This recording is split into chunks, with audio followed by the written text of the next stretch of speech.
ఆశీర్వాదం నేను హరిత. మనం చూస్తున్నట్టయితే మన లైఫ్ స్టైల్‌లో భాగంగా చాలా చేంజెస్ చేసుకుంటున్నాం ఈ మధ్య కాలంలో. ఆస్ట్రాలజీని నమ్మేవాళ్ళున్నారు. కొంతమంది లైఫ్ స్టైల్‌ని చేంజ్ చేసుకునే వాళ్ళున్నారు.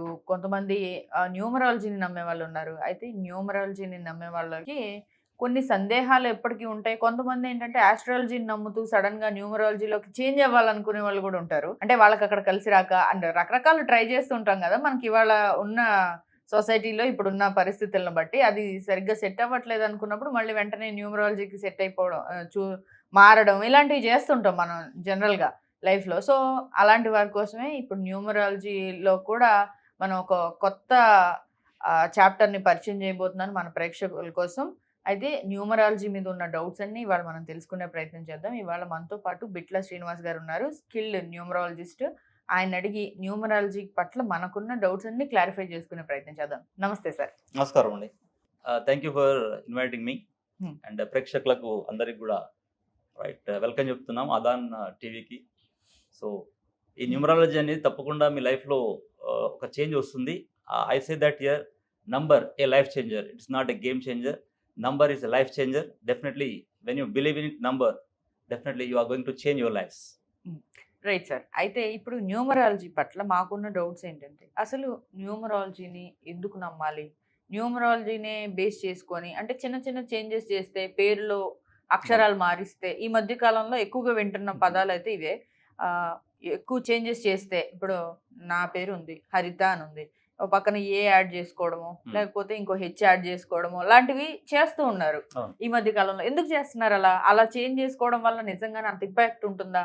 అదసలు ఏ ఫార్ములాలో జరుగుతుందంటారు? అంటే దేన్ని బేస్ చేసుకొని ఆ చేంజెస్ అనేవి వస్తున్నాయంటారు? సో మనం ఇక్కడ తీసుకున్నట్లయితే వైబ్రేషన్ అంటే ప్రతి నంబర్కి ఒక లెటర్కి వైబ్రేషన్ ఉంటుంది.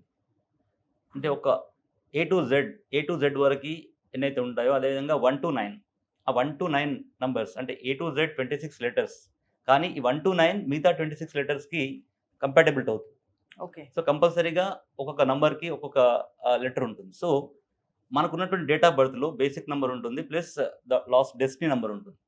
అంటే జనరల్గా మన నేమ్స్ మన తల్లిదండ్రులు ఎప్పుడో పెట్టేస్తుంటారు అలా. ఓకే, మనం పుట్టినప్పుడు ఈ యొక్క మీడియా లేకపోవడం, అంటే అఫ్కోర్స్ న్యూమరాలజిస్ట్ లేకపోవడం, అఫ్కోర్స్ తక్కువ న్యూమరాలజిస్ట్ ఉండడం వల్ల, ఆస్ట్రాలజిస్ట్ తక్కువ ఉండడం వల్ల కొంతమంది తెలిసి తెలియక నేమ్స్ పెట్టేస్తారు. ఈ దేవుడి పేర్లు పెట్టేస్తారు జనరల్‌గా చాలా మంది. చాలా మంది దేవుని వెళ్ళిపెట్టేస్తారు. ఎందుకంటే కొంచెం వైబ్రేషన్ ఉంటుంది. సో పాజిటివ్ థింకింగ్ అంతా కూడా ఉంటుందని చెప్పేసి. కానీ ఇక్కడ ఏమైపోతుందంటే ఆ దేవుడి పేరైనా ఇంకెవరి పేరైనా తప్పకుండా ఆ నంబర్‌కి ఆ వైబ్స్ ఉంటేనే సెట్ అవుతుంది. ఓకే. సో ద వైబ్స్ ఆ వైబ్స్ అనేటివి ఉండకపోతే తప్పకుండా ఫ్లాప్స్ వస్తుంటాయి. అంటే మన పుట్టిన డేట్‌కి ప్లస్ మన యొక్క నంబర్స్ కరెక్ట్‌గా ఉండాలి. ఫర్ ఎగ్జాంపుల్ 1 నంబర్ ఉన్న వాళ్ళకి ఆ 1 నంబర్ యొక్క వైబ్స్ ఉండాలి. For example I can tell you అంటే ఏఐజేక్యూవై జనాలు ఏమనుకుంటారంటే సో 1 నంబర్లో పుట్టినాం కదా ఏతో పెట్టుకుంటే సరిపోతుంది అనుకుంటారు.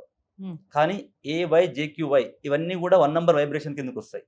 అంటే విత్ ఏ అంటే ఒక నేమ్ ఏతో స్టార్ట్ అయినా జేతో స్టార్ట్ అయినా ఇవన్నీ కూడా అంటే ఎప్పుడైతే ఇవన్నీ కూడా క్రోడీకరించి అంటే కంపైల్ చేసి మనం నేమ్లో సెట్ చేస్తామో అప్పుడు 1 నంబర్ వచ్చినప్పుడు ఆ యొక్క నంబర్కి ప్లస్ నేమ్కి సెట్ అయినప్పుడు మాత్రమే వాళ్ళు సక్సెస్కి వెళ్తారు. లేకపోతే వాళ్ళు ఎంత అనుకున్నా నేను 1 నంబర్లో పుట్టాను కదా నేను తప్పకుండా సక్సెస్ అవుతా అనుకుంటారు, కానీ కారు. సో ఆ విధంగా మనకి సుమన్ నంబర్ ఉందనుకోండి. ఫర్ ఎగ్జాంపుల్ మన యాక్టర్ సుమన్ ఉన్నారు. 28 ఆగస్ట్. 28 ఆగస్ట్‌లో ఏమైపోయిందంటే 8 అనేది వస్తుంది. అంటే వాళ్ళకి ఏమవుతుంది లైఫ్‌లో రీచ్ అవుతారు ఒకానొక టైంకి. వాళ్ళ నేమ్‌లో కరెక్ట్ అంటే వైబ్రేషన్ లేదనుకోండి. అప్పుడు ఏమైపోతుందంటే ఫ్లాప్స్ స్టార్ట్ అవుతాయి. అంటే ఏదో ఒకటి మీదికి రావడం. For example Nandamuri Taraka Ramarao also. Nandamuri Taraka రావు ఒక పీక్స్‌కి వెళ్ళాడు. కానీ ఏమైపోయింది లాస్ట్ టైంలో ఎక్కడో ఒక జస్ట్ ఫ్లాప్ రావడం, ఆ తర్వాత లైఫ్ అంతా కూడా టర్న్ అయిపోవడం, మిగతా ఫ్యామిలీ మెంబర్స్ అంతా కూడా అతనికి అగెన్స్ట్‌గా కావడం ఇవన్నీ జరిగినాయి. సో దానివల్ల ఏమైపోతుందంటే 28 అనేది ఉంది అక్కడ.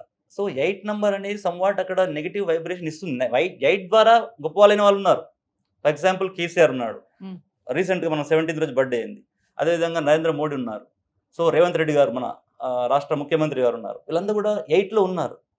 కానీ ఎక్కడైతే మనకు కొన్ని నంబర్స్ కాంబినేషన్స్ అంటే 2 అనేది మూన్ కాంబినేషన్, 8 అనేది సాటర్న్ కాంబినేషన్. ఈ 2 కాంబినేషన్స్ వల్ల ఏమైపోతుందంటే కాంట్రవర్సీ అవుతుంది. అంటే ఒక్కొక్కసారి 2 కాంపోనెంట్స్ కెమికల్ కాంపోనెంట్స్ 2 కూడా కలిసినప్పుడు ఒక యాసిడ్ ఫార్మ్ కావడం, అక్కడ సంథింగ్ ఫైర్ రావడం జరుగుతుంది. సో, అదే విధంగా ఒక నంబర్ కలవనప్పుడు అక్కడ ప్రాబ్లమ్ వస్తుంది.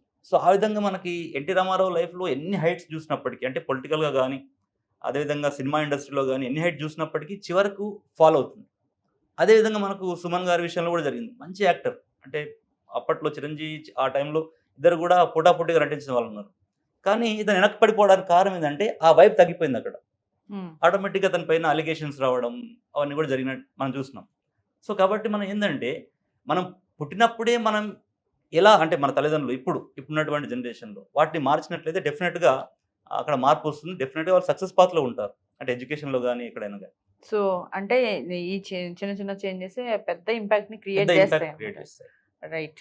అయితే ఈ న్యూమరాలజీ గురించి మాకు చాలా డీటెయిల్‌గా చెప్పారు. Thank you so much. తిరిగి ఇంకో టాపిక్ తీసుకుందాం. థాంక్ యూ అండి.